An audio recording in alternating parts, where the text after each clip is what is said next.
Hello and assalamu alaikum. I hope that each and every one of you will be doing great. So, this is lecture number 9, and in this lecture, I will discuss about the environmental impacts of fossil fuels. As I have discussed in the previous lecture, that what are fossil fuels and how are they made. So, I will basically revise them uh, shortly. Decomposing plants and other organisms which are basically buried beneath the layer of the rocks, mainly the sedimentary rocks, have taken millions of years to become carbon rich deposits, and now we know them as fossil fuels. These are non-renewable sources of energy and include coal, oil, and natural gas. These non-renewable energy sources supply about 80% of the world's energy consumption, and they are used in basically providing electricity and transportation, while also feeding the processes which make a huge range of products, including steels, plastics, shopping bags, glass, and other materials. The main concern is that usually the fossil fuels are burnt in order to generate heat energy, and heat energy is used in the processes which I have mentioned previously. When fossil fuels are burned, they release the carbon dioxides, nitrogen oxides, carbon monoxide, and other greenhouse gases, which in turn trap the heat in our atmosphere, and basically making these gases the primary contributors of global warming and climatic changes.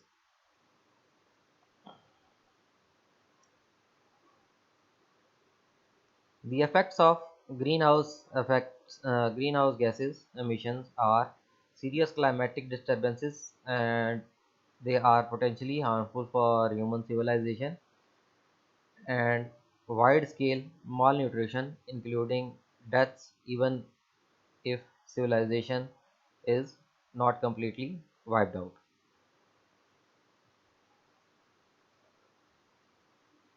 Coal is the principal emitter, followed by the oil and gas. Low nitrogen oxide burner allow coal fired plants to reduce nitrogen oxide emission by 40%, coupled with the reburning techniques of nitrogen oxides, can reduce up to 70% of uh, these emissions. So, reburning can reduce, and catalytic conversion, like in cars, can reduce these emissions up to 90%. For example, a coal with a carbon content of 78% approximately will have a BTU value of, let's say, 14,000 BTUs per pound, will emit about 204 pounds of carbon dioxide per million BTU when it is completely burned. Complete combustion of one short ton, that is approximately 2000 pounds of this type of coal, will generate almost 5720 pounds, that is approximately 2.86 short tons of carbon dioxide.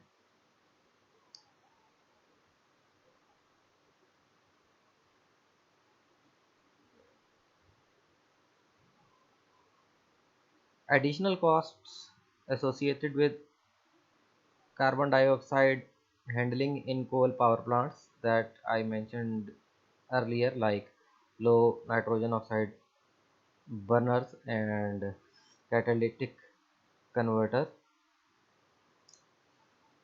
can be around 30 to 100% of non carbon dioxide handling plants. Now I will discuss about the impacts of crude oil on our environment. The first one is exploring and drilling. These processes disturb the land and marine ecosystem. Marine life and ocean ecosystems are threatened by renewed interest in oil drilling in ocean, provided by the period of high gasoline prices. Expanding offshore drilling increases the risk of oil contamination to wildlife as well as the communities which are basically living near these sites. And these contaminations to wildlife and communities will contribute to economic losses and the climatic changes as well. As such, local communities can experience onshore environmental problems because of offshore drilling, because transportation has to be done, transport has to be used to transport oil to the processing plants, and pipelines and roads are often built through coastal wetlands and beaches, which causes severe loss of habitat functionality.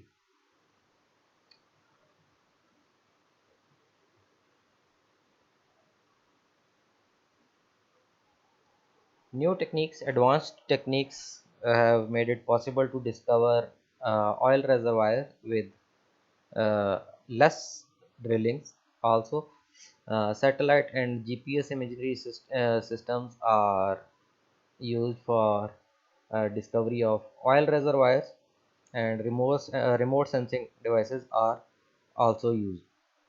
3D and 4D seismic technologies have also been in place for the possibility or to discover oil reservoir with lesser drilling.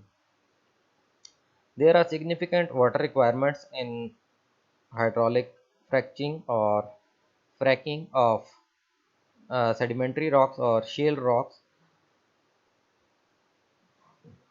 and other tight geological formations in order to drill oil.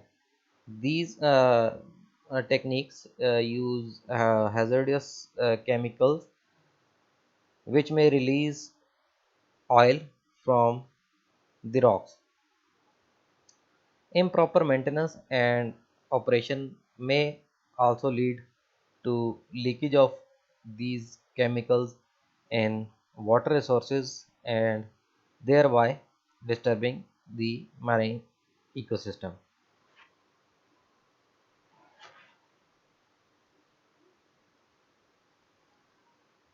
It has been estimated that on average oil spills from platforms, pipelines, oil tankers, and coastal facilities released almost 157,000 barrels of oil every year. So, this oil leakage contributes towards toxic pollution. Normal offshore drilling operation also releases toxic pollutants into the air and water.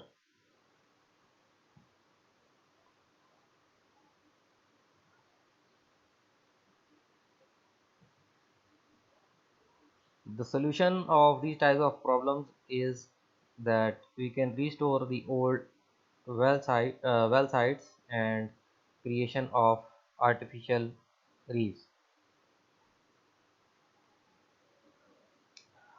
Oil wells plugged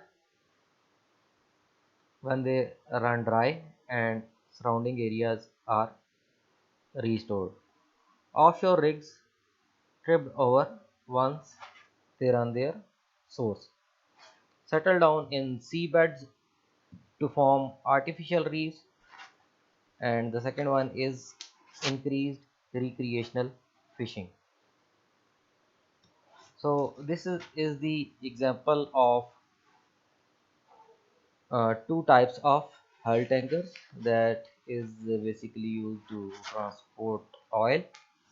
The first one is known as single hull tanker, and using this type of hull tankers, if the hull is penetrated in case of collision or grounding, oil will spill directly into the ocean. The solution to this problem has been proposed by the use of double hull tanker. In this type of tankers, if the outer hull is penetrated in case if it has collided with the ground, the inner hull containing the oil may remain intact and save the ocean from spilling of oil. So this is an example of oil rig that it has a tower that is penetrated in the seabed, and it is covered with marine life. Now let us discuss the impacts of natural gas on our environment. The natural gas is considered relatively clean as compared to the oil products and the coal refinery that uses coal to produce heat energy in order to transform it further into electricity. It is estimated that 117 pounds of carbon dioxide is produced per million BTU equivalent of natural gas, as compared to 200 pounds of carbon dioxide per million BTU of coal. More than that is almost more than 160 pounds of carbon dioxide per million BTU of distillate of fuel oil.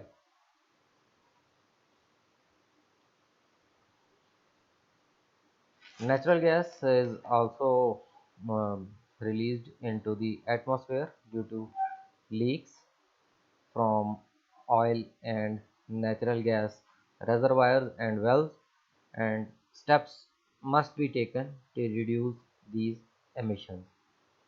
Drilling process deteriorates lands and vegetations and disturbs wildlife and population. Also, digging is required when the pipelines are laid, and when the pipelines are leaking, they produce chemicals, or they release chemicals which contaminate the water during their production. So flaring is done, which involves burning of natural gas emitting from oil wells, and it is considered to be a solution if it is not economically feasible to transport. Therefore, the flaring process also involves emission of carbon dioxide.